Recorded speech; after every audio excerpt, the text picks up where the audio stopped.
this morning, actually, Tim asked me a question. And he likes to, he's just a pastor at heart. So he likes to ask these very, poignant, thought-provoking questions where sometimes he's not even expecting an answer.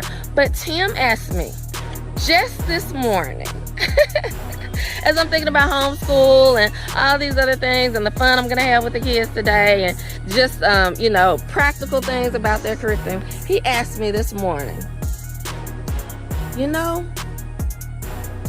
what does your beast mode look like? And he's around going, beast mode, and, running around throwing OSB on top of his head and, working into the night, putting up windows and patio doors and just intensely doing everything that he does, talking about defy and, talking about game warden showing up and, just always just conquering every single thing he does. And he asked me, he said, what does your beast mode look like? And he said, it's easy for me to say that everyone has a beast mode because he believes that everyone does, and I do too.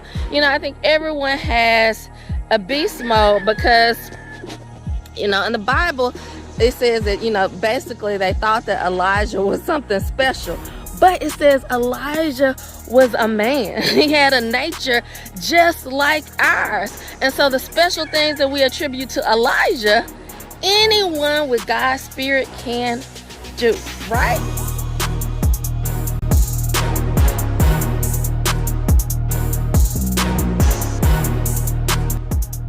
All right, Titus, you gotta stir it up. Yep. All right, first drop of paint. Here we go. Yeah. Let's see how it works. Okay, 1 centimeter between the marble base and the paint. So you need to go down some. Where's the marble base? No. About what's okay? Do it with your fingers. About 1 centimeter. How much is it? Okay, good. All right, you ready? Yep. All right. It's not coming out. It's open, right? Yep, let me see. Maybe I have to shake it. You shook it already. Well, I didn't shake this. Okay. All right, y'all. We're about to do this art project. We got Benjamin over there playing with toys. We got Tim, Noah, and Titus. We've created what they call a marble. We've created what they call a marble base, where we've added some Keragen, this powder, to hot water, and it's been sitting for about almost 4 hours now, and it's thickened. And so now we're gonna add paint colors to it to create a marbling effect like the instructions are telling us, and then we'll dip our paper and our what do you call that thing, boys? Picture frame. Our paper, and we have also a canvas that we're gonna dip in there as well. All right, so let's get to a Titus 1. So he's gonna be first up, and then I think it was Tim and then Noah. All right, so go ahead, Titus. Drop it in there. You got it in. Is that what all I need? 1 drop? It said more than 1 drop, but it's supposed to be thicker than that. Maybe we didn't put enough of that powder in. Yeah, we put 3 in. Okay, maybe that's a little better. Yeah, that's better. Now I mix it. Okay. No, not mixing it now. We're adding colors now.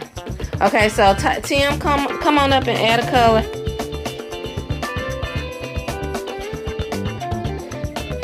It's supposed to be thicker than that, boys.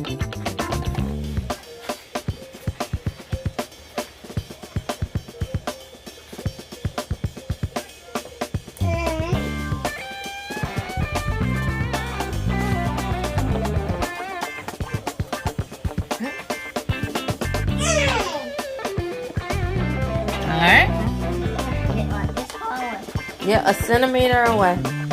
Yep, that far away. Yeah, don't touch the water. Alright, come on. Yeah, you got. All right, that's enough. That's enough. That's enough. That's enough. All right. You can choose one, Mom. Okay, you let me choose one? Yep. Let's see, what if I do yellow? Open it up for me. Finally up. Red look like purple, huh? All right, let's see.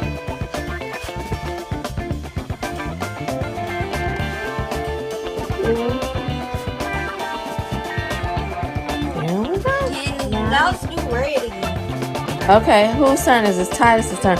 I don't think we should mix it now. We can add more colors, or we can use some of these, like this this long thing here, or the comb to like make designs in. Purple. That's purple. Oh, that's nice. Whatever you want to do, bud, it's up to you. You have to mix it with other colors.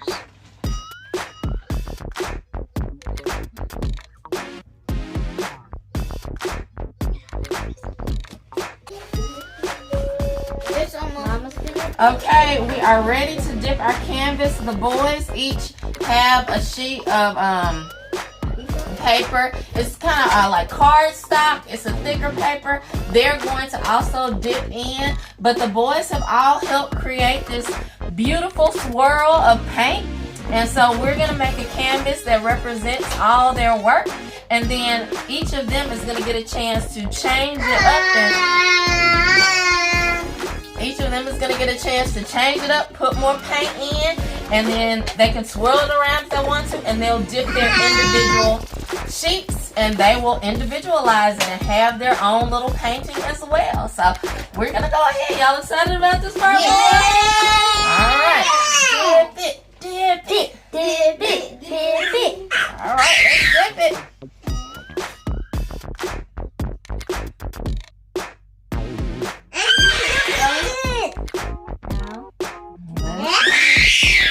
See? What is it, floating? Look at that, it's floating. All right, it's time to bring it up now. Yep. All right. I'll push it down a little. No!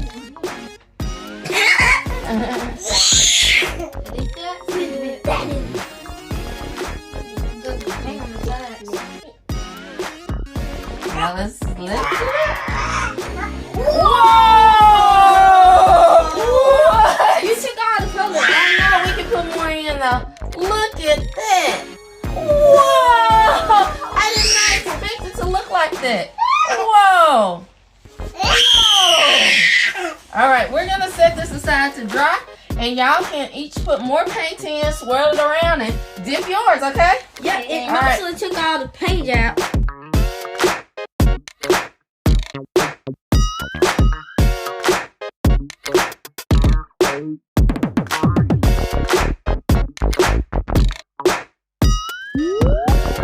That looks awesome, Titus. Kind of like that looks like grass and stuff That looks down there. amazing. Whoa! I love it.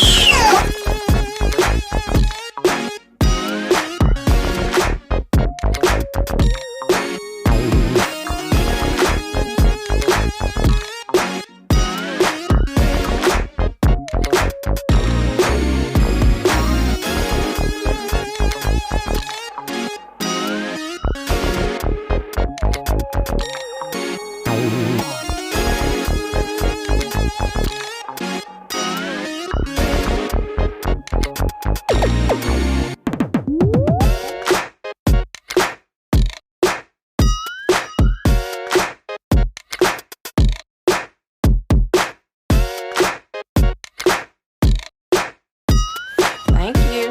Let it dry because it's going to drip a little bit. And then we can move it once the initial big drip get off of it. Look at that. That's exactly Look at that. It's so popping up cool. in a little tiny tube. That's so cool. I love it. Looks great, Noah. High five, everybody. Looks great. High five, everybody. High five, Benjamin. I did with my penis. No. High five. Good job. We are done with our paint project, and actually it's the end of our homeschool day, so we're gonna get all this paint stuff cleaned up and continue on with our I.A.G farm fun things.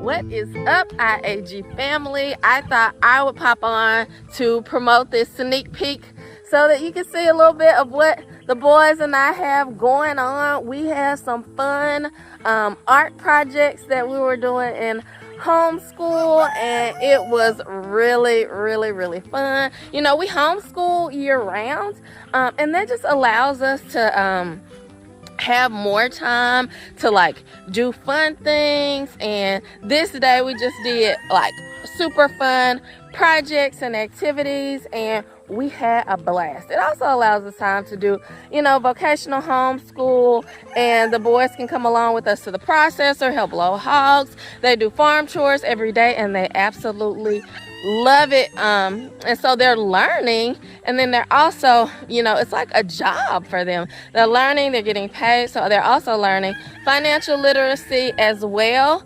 because they have money that they have to manage, and they're learning how to do that. So we're having a good old time, summertime in I.A.G homeschool, and we're gearing up to start our next school year, which we are super excited about. We've already done some fun little projects from our new curriculum. We're just kind of easing our way into it, and we will be ready to just go into the new year full force after our vacation. So I'm super excited about it. I'm so excited about this upcoming school year, and yeah, there's just going to be so much fun. Tim Jr. will be starting the 5th grade. We're actually just shoring up on some 4th grade stuff because he just finished 3rd grade, but he tested into 5th grade. So we're just, you know, there's some different 4th grade things that we're just kind of making sure that he knows and understands, and he is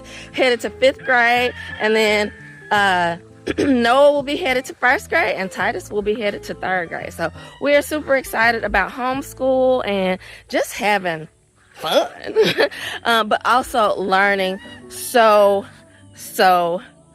much. But yeah, y'all, this morning, actually, Tim asked me a question. And you know, he likes to, you know, he's just a pastor at heart. So he likes to ask these very, you know, poignant, thought-provoking questions where sometimes he's not even expecting an answer. But Tim asked me just this morning, as I'm thinking about homeschool and all these other things and the fun I'm going to have with the kids today, and just, you know, practical things about their curriculum, he asked me this morning, you know, what does your beast mode look like? You know, and he's around going, beast mode, and, you know, running around throwing OSB on top of his head, and, you know, working into the night, putting up windows and patio doors, and just intensely doing everything that he does, talking about Defy, and, you know, talking about game warden showing up, and, you know, just always just conquering every single thing he does. And he asked me, he said, what does your beast mode look like? And he said, you know, it's easy for me to say that everyone has a beast mode because he believes that everyone does, and I do too. You know, I think everyone has a beast mode because, you know, in the Bible, it says that, you know, basically they thought that Elijah was something special. But it says Elijah was a man. He had a nature just like ours. And so the special things that we attribute to Elijah, anyone with God's spirit can do, right? So Elijah was just a man with a nature just like ours. So Tim, he's just a man. So he was kind of like, well, what does your beast mode look like? Because everyone has one. It may be easier for him to say because his beast has been unleashed already. But maybe for some of us who have a beast mode, we just hadn't unleashed that beast yet. We just haven't, found that calling, that purpose. Or maybe we just are a little bit more casual, more complacent in the things that the Lord has called us to do. And we have to find our beast mode, right? So that's just a little tidbit of what I get on, a typical morning. I get those poignant questions, those thought-provoking questions. And, I'm going to be thinking about that, y'all, for the rest of the week. What does my beast mode look like? Have I unleashed my beast? Am I, operating in the fullest of my calling? Am I, in beast mode, or do I need to unleash my beast? But so that's just a little sneak peek into our lives and what I have going on, the poignant, thought-provoking questions that are going through my mind and the things that, the boys and I do on a day-to-day basis. But this particular sneak peek, y'all, we are still working with the roof. We're trying to decide if we're going to go on with the roof first and then the LP siding, or the LP siding and then the roof. So we actually had the roofer come out. So this is basically like the second part of the roof quote that you'll be seeing. But y'all, fun times. There are amazing things going on with Emma, establishing more and more abundantly. And I can say that's true. Actually, this morning, I was just thinking about, are we really going to contract out the roof, or is Tim going to end up doing this roof on Emma, y'all? I don't know. What do y'all think? I don't know. I was thinking about it this morning. I was like, Tim might end up doing this roof, y'all. I don't know yet. I can't say for sure yet. But that's just a thought, that he might end up doing this roof. But we're going through the process, and we shall see. So y'all get ready for this sneak peek in 5, 4, 3, 2, 1. How's it going? Did Josh tell you I was a YouTuber? Yeah. Okay, good. All right, that's what we got. Okay, so what he said that you're gonna go back with siding here, right? Yes, sir. LP siding. It's gonna have that trim as well on the edges. I'm not sure. Do you know if I should put that trim on first and then butt that siding up to it, or if I should put that side and then put the trim on top? Yeah, put the trim first. Put the trim first. Well, that's what I was researching.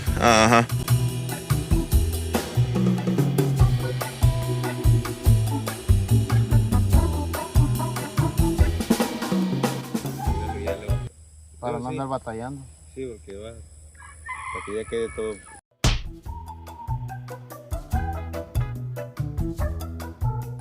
It's better to go ahead and put that first. Put that first. Okay, I got you. So you don't mess it up, and we don't mess it up. I got you.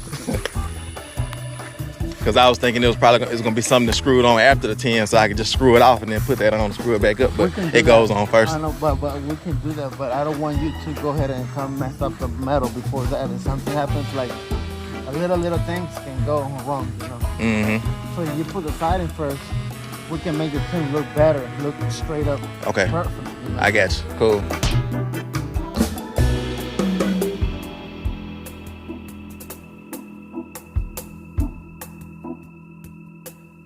If you slide it in, it's gonna be kind of crispy, and I don't want you to have this, and especially you remodeling the whole. Exactly right. I want to have it looking nice. Yeah, looking nice and everything. So yeah, like I said, I should be able to get that up there pretty quick. Like I said, I'm gonna try to go quick now because I want to ready to get this roof up here.